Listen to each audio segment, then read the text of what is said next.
So now is a good time to stop, take a deep breath, and let's examine some things. Capitalism, socialism, and the term wealth redistribution. Now, it's important to note that both forms, capitalism and socialism, have wealth redistribution.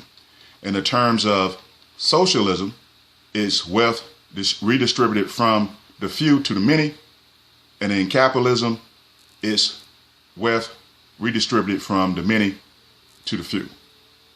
But what I want to do is I want to read. I'm on a website, www.defen.com. That's DIFFEN. And they have a good definition of both of these that I want to read because they can sum it up a little better than I can.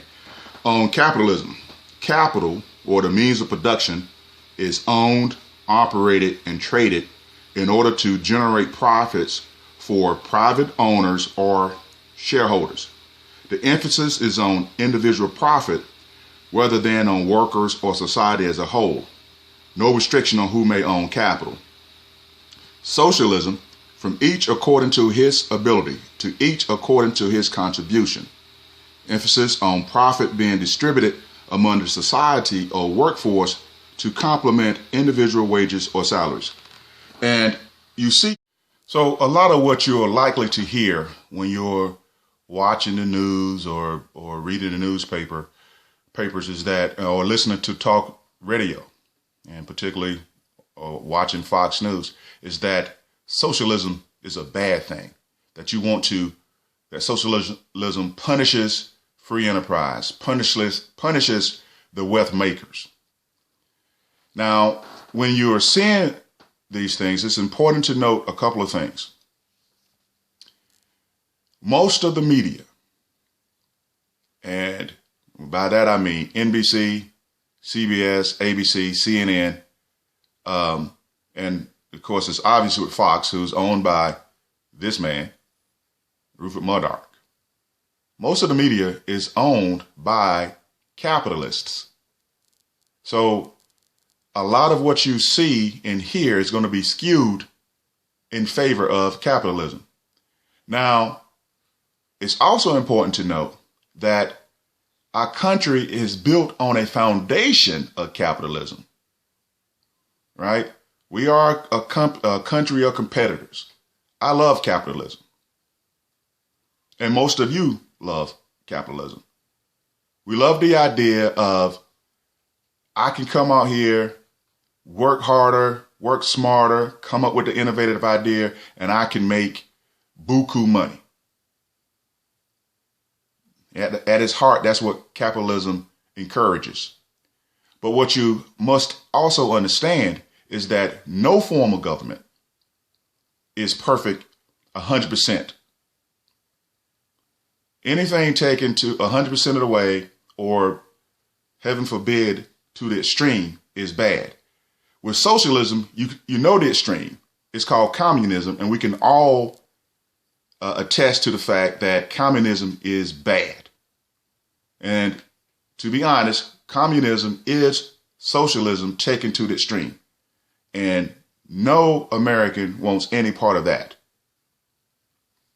Now, there is not a name for capitalism taken to the extreme that I'm aware of. But I've seen, and we've all seen, the result of capitalism taken to the extreme.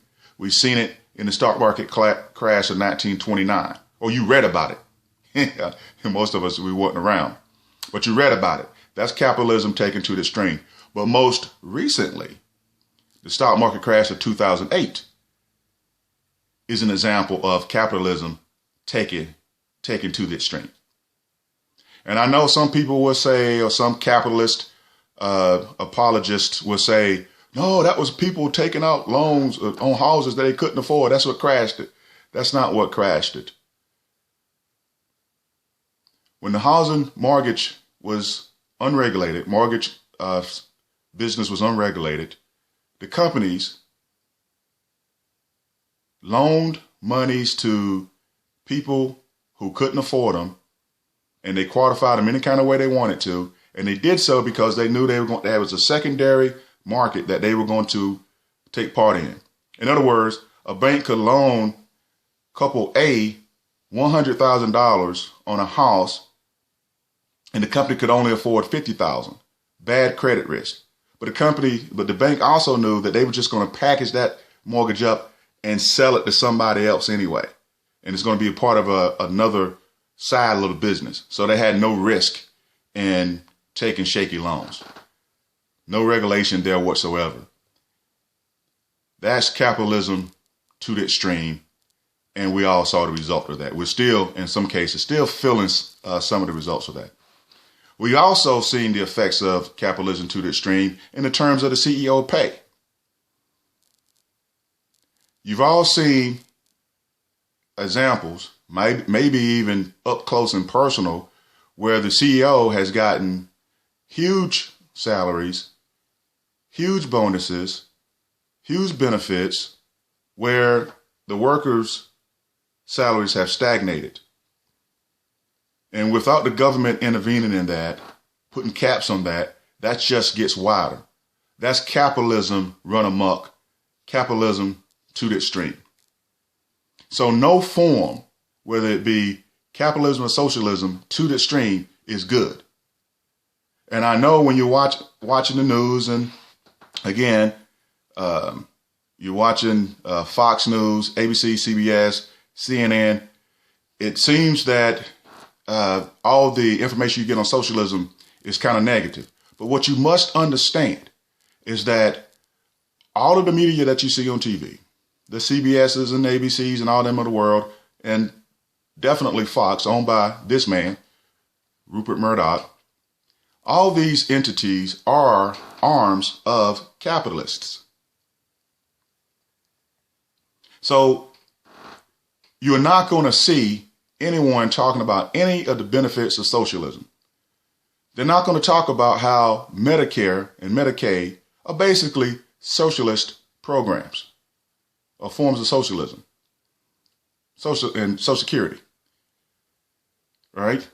You're going to hear them call Bernie Sanders a socialist, and he calls himself a socialist, but they're going to say so in a negative term because it's negative connotations. But when you call Donald Trump a capitalist, oh, yeah. But to understand that not all socialism is bad, I give you one prime example. Most of you watch sports and if you don't watch sports, you are aware of a league called the NBA, a league called NFL, a league called Major League Baseball, a league called the National Hockey League. These leagues are owned by capitalists, billionaires. These billionaires love socialism when it comes to their own leagues. When you have things like salary cap. When you do the draft, where when you have a losing record, you have the opportunity to draft first in the upcoming draft, try to even things out. Those are forms of socialism. So if billionaires, when they're running their businesses, their sports businesses, can understand and appreciate and implement socialism, how is socialism a bad thing when you're talking about society as a whole? So just have that food for thought. If it's good enough for the billionaires and their businesses, it has to be good for you in your personal life. And again, nobody is talking about socialism 100%, because I don't like 100% of anything. But we do need 20, 30% of socialism, anywhere from 10 to 30%. I will admit that capitalism should be the majority when you're talking about the United States. That's what makes us one of the most powerful countries of all of history. But no form should run 100% of the time, because you run into this. Let me let Tupac tell you exactly why capitalism run amok is not a it's good like thing. sad story, but it's real. Because this world is such a, and when I say this world, I mean it. I don't mean in an ideal sense. I mean in every day, every little thing you do. It's such a, gimme, gimme, gimme. Everybody back off. You know, everybody's like, you taught that from school, everywhere. Big business, if you want to be successful, you want to be like Trump, gimme, gimme, gimme, push, push, push, push, step, step, step, crush, crush, crush. That's how it all is. And it's like, nobody ever stopped. You see? And then let's get back to Tupac for just one more take. Listen to this. Whoever, Jackson, should have $1 million, $1 billion, and then there's people starving. There's no way. There's no way that these people should own planes and their people don't have houses, apartments, shacks, drawers, pants. I know you're rich. I know you got $40 billion, but can you just keep it to one house?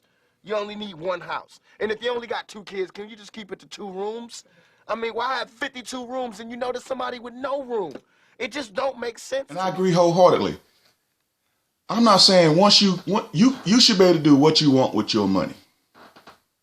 You know, you really should. You earn it. You should do what you want with it. But not on the backs of everybody else, particularly the backs of the employees in your own company. It makes no sense for a CEO to be able to make 30, 40, 50 times more than his employees, particularly when the CEO is not doing a good job. When you don't do a good job on your company, at your company, you get fired. Oftentimes the CEO won't get fired because his bosses are shareholders. So they won't fire him. And then if they do take the rare step of firing the CEO, he has in place what is called a golden parachute that he or she, mostly white he, negotiated before he even took the job.